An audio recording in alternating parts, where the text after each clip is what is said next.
Welcome back to the BMF channel. I'm here today with Rebecca Orchard, aka Beck the Back, and her fabulous husband, Alister. Welcome guys to the channel. Thank you. Where did you start? How did you become... I'm not going to call you a lady biker because you don't like the term lady biker, do you? No, I'm just a biker. Just a biker. So how did you become a biker? So, been around bikes all my life. My dad's a biker, so been pillion since I was, as soon as I could touch foot pegs. I actually did my own licence 16 years ago. I needed a way to get to London that was cheaper than the train. So I did my bike test and rode to London 4 days a week. So how far was that? It was about 130 odd miles, door to door. Okay, and because you did mention earlier on that it was 4 hours something in a car. Yeah, and it was 4 hours in a car. 2 hours something on a bike. 2 hours, 10 minutes on the bike, yeah. Because I could filter, not because I was speeding. Right, okay. So what about you, Alister? What, you've been long-term biker? Or you... Well, biking started for me, I suppose, when I was about 14. And I started developing a taste for, things like, up on the wall of my bedroom when I was young, pictures of chopper motorcycles and things like that. Wasn't quite old enough to ride, but it was really keen, and films like Easy Rider and that were coming out. So I always had an interest, and as soon as I could ride, much against my parents, because nobody else in the family has ever ridden, I eventually got a motorbike and rode for a few years, and had quite a lot of accidents, and I've got through quite a lot of bikes, and that was great fun. And then had a period where I stopped motorcycling when I got married, and kids and work and all of that sort of stuff, and then you get back into it again when you realise what's important in your life, what's important to make you tick. And Wasn't your dad dying? Yeah, it was my father dying and saying you really need to do something for yourself, and giving me the financial wherewithal to do that at the same time. And I then, unbeknownst to anybody else, got a bike, got myself trained, got myself sorted, and then has been a bit of a roller coaster ever since. It's been a very developing, shall we say, experience, meeting lots of fresh people, new people, but also finding out more about myself and all that sort of thing. But lots of bikes. Right. Lots of bikes, and lots of fun, and all over the world riding. So yeah, it's been quite interesting. And biking played a role in you meeting, is that? Yeah, that's correct. Yeah, we met through the Triumph Owners Club. I was taken there under sufferance by some friends. Okay. And because I belonged to a couple of other clubs and didn't feel I needed another club in my life, but actually on the first night I met Alister, and the rest is history, really. Sort of. Yeah. Interesting it was, because I can remember being sat there drinking my lemonade in the bar, and looking across and going, I'm not allowed to swear, am I? No, we're a family channel. Okay, but I remember thinking, oh crikey, I thought I was going to be by myself for the rest of my life, and it looks like I'm not going to be. So was it love at first sight then? Well, it was way before we met. It was way before we met. It was way before we met. Right, okay. I just knew at that point, which is one of those synchronous moments that we've been chatting about. Yeah. But it was a bit like that for me, and I can't explain it. And it was just like, it was almost a holy poo moment. I'm allowed to say poo. So how long before you actually became an item was this moment of seeing Beck in the bar? And About 6 months, probably. Yeah. Right. Okay. Yeah. So, but we kind of got chatting and were friends and stuff. Yeah. But it was the trip to Austria that really cemented it. Yeah. So you went off to Austria, and what were you riding at the time? I was riding a Triumph Sprint GT. Right, and at the first time I went, it was a Triumph 1050 ST, the one with the triple pipes at the back. That was the first time. Second time we did it on I did it on Triumph Rocket, and you did it on My Speedy. Triumph Speed Triple in ballistic snot. Right. Bright green colour. Right, And that was a fabulous journey, because right. we went from Santander through to Jacques to Carcassonne, Perpignan, then all down the south coast of France to Ventimiglia on just the other side of Monaco, then up into Italy, Turin, Milan, Lake Como. Wow. And then up towards the Brenner Pass from there, and then over into Austria for a few days, and then back up through the other way, Germany, France, and back up. And that was the second time we've been abroad together, and that was a fabulous 2 weeks. That was brilliant, and about 3,000 miles or so, but it really opens everything up for you. But anybody who's going to, they've got to do stuff like this, because it's what makes biking, doing those sort of tours. It's just fabulous. So you've got sort of an unusual combination of I'll say unusual, an unusual combination of careers or backgrounds. Tell us a bit about what you do. So I'm an osteopath. I'm a physical therapist, if no one doesn't know what an osteopath is. I run my own business in Gloucester. Have done for nearly 30 years now. Right. And Alister, I mean, you work around bikes at the moment. Yeah, but I have done for a little while, either delivering bikes for a big dealership, Harley Davidsons and Triumphs, and then latterly I've been working selling motorcycle clothing in large quantity to all sorts of folks, and advising them about their apparel for use on the road for the various things that they're doing, which has proven very good. Right. Absolutely. And you've also are a Reiki practitioner, is that correct? I am indeed. Tell us a little bit about Reiki. Well, Reiki is based on an energetic healing process that came originally from Japan. It started by a guy called Makayu Usui, and it's a means by which people can use energy to help treat themselves and others, possibly, if they would like to, by opening energy pathways to allow energy to heal those people, either for their mental, spiritual or physical well-being. It's more a pathway to help yourself to see yourself better, but it's incidental. Helps other people. A lot of people go to Reiki practitioners for calm and solace and help in their personal problems. You know, it's a good, a nice 40-minute treatment from somebody. It's a very calming, therapeutic process. Very nice, really. So I'm interested because there's a lot of stereotypes around biking, and neither of you fit those, other than the fact that you've got a beard. Well, absolutely. You don't really fit the profile of what a lot of people think of when they think biker. You've said in our conversations earlier that you don't like the idea of female biker. What,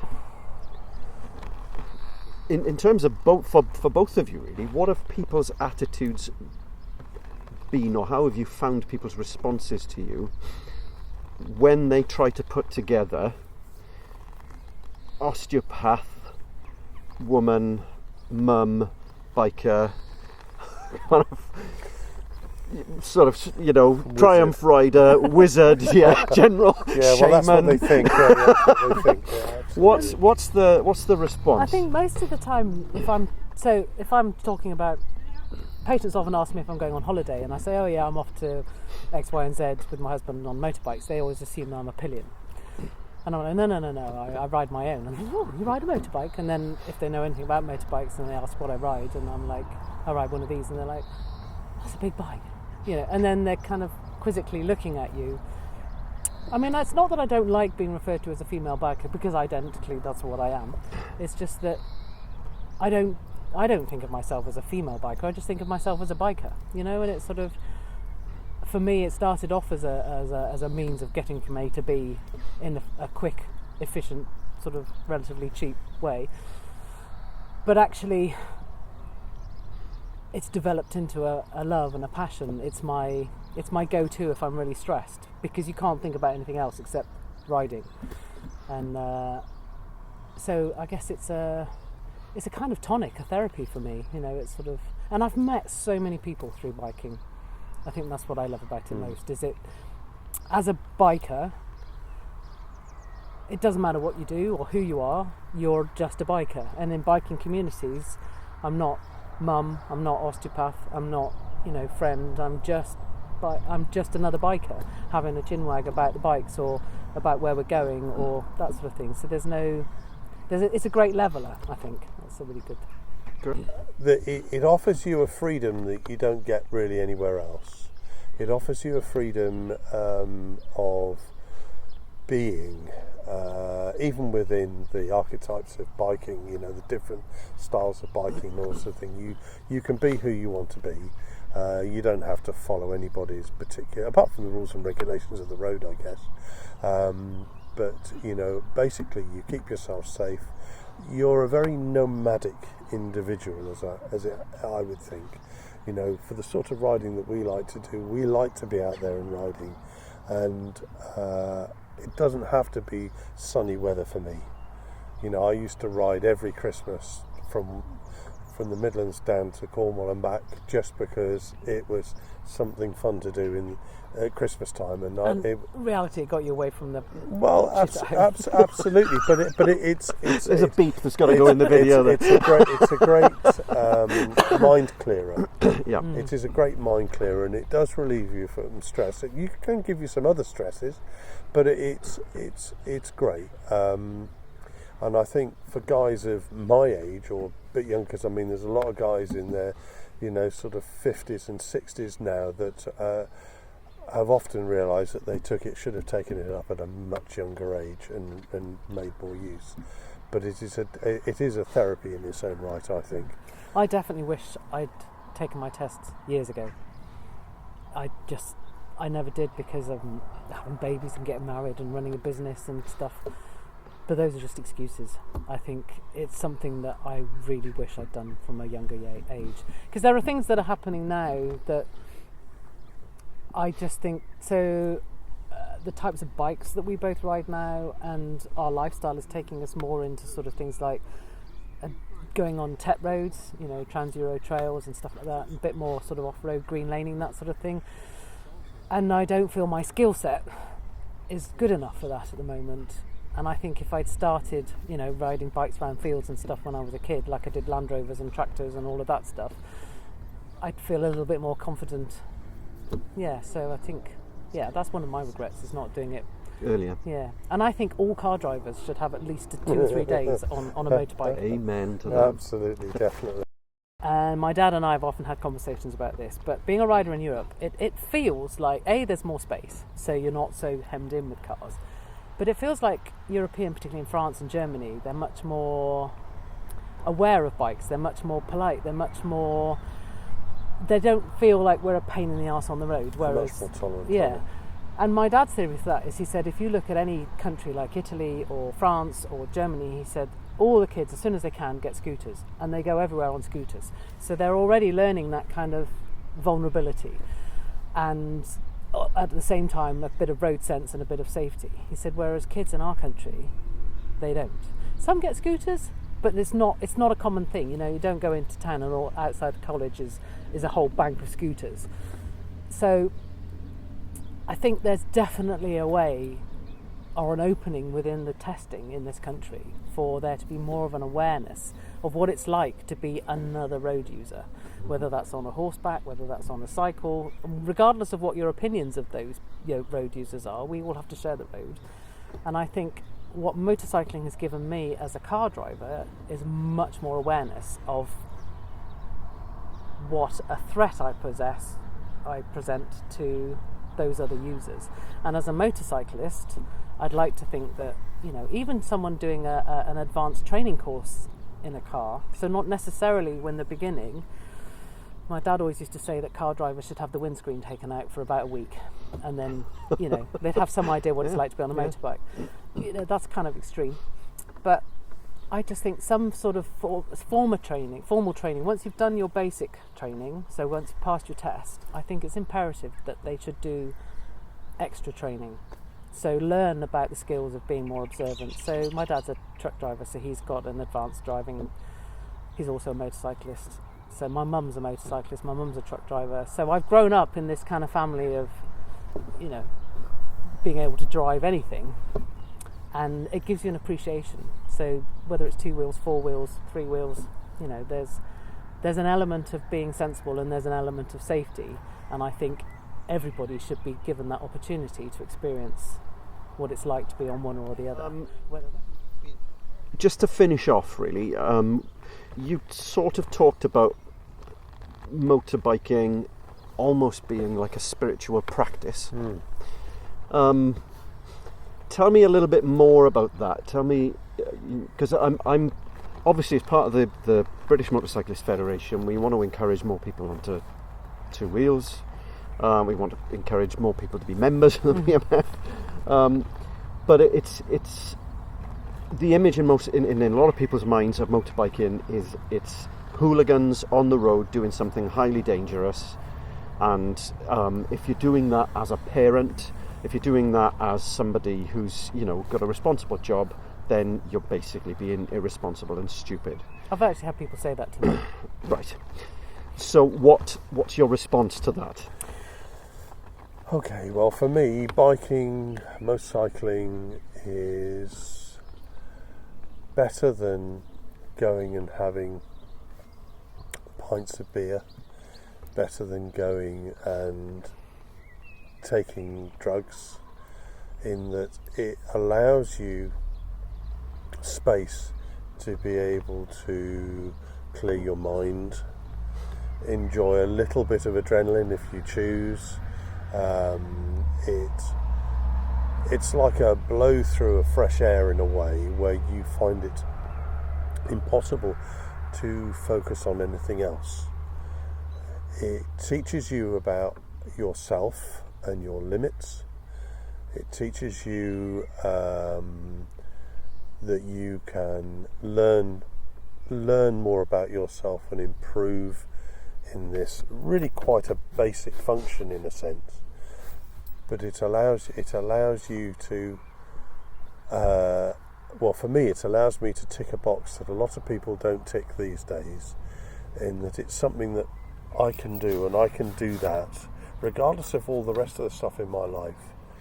I can do this thing and be part of I would say a fraternity, but that's not correct, but be part of a group of people that hold the similar experience to me, one way or another. And I find that like, it's not a brotherhood, it's not a sisterhood, it's a peoplehood. It's like a community. A code in a community, and that for me feels very important. And there's a good deal of humanity involved in that, regardless of whatever role you are in your life, however highfalutin you are, or however basic you are, we're all the same when it comes to doing that, and I love that. I've never been a believer in because you're a something, you can't do something else. But for me, I mean, when my son was 7 when I took my test, and some of the other mums at school were like, why are you riding a motorcycle? That's so dangerous. What about George? As I was a single parent at the time, and I'm like, well, what about George? George likes motorbikes. He understands that I like riding a motorcycle. I said, I could drive down this road and be hit by a drunk driver and be dead. Nobody calls me irresponsible or stupid for doing that. I would understand being called irresponsible and stupid if I just jumped on a bike and had no training or no regard for anyone else or myself. But that's not the case. And anybody who knows me well knows that I'm Mrs. Safety, as what is it, Pretty Woman said, it's safety first. But because I want to live my life, I want to experience it. I don't want to be going and getting wiped out. So that was my response to people. And then slowly people kind of understood. And if they didn't like the fact that I ride a bike, then, well, that's their problem, not mine. So there was a lot of times when I actually took George to school on the bike, and they'd be like, whoa, that's so cool. That's your dad. And I was like, no, that's my mum, the shame. But, in a way it was kind of cool, and it was fun. But I like to test people's expectations. I like to test the you fit in that box category, because I've never fitted in a box, and I've never been someone who is a label. You know, I'm a woman. I like being a woman. I'm a motorcyclist. I'm a mother. I enjoy all of those things, and I don't see why I should be only one of those things. You know, my son's 23. He's actually just started to think about riding a motorcycle for himself. His dad rides a motorcycle, so you know, that's just a natural progression. It's great. Great. Well, back to back, Alister, thank you very much for joining us. Yes, it's been a great pleasure. Thank you.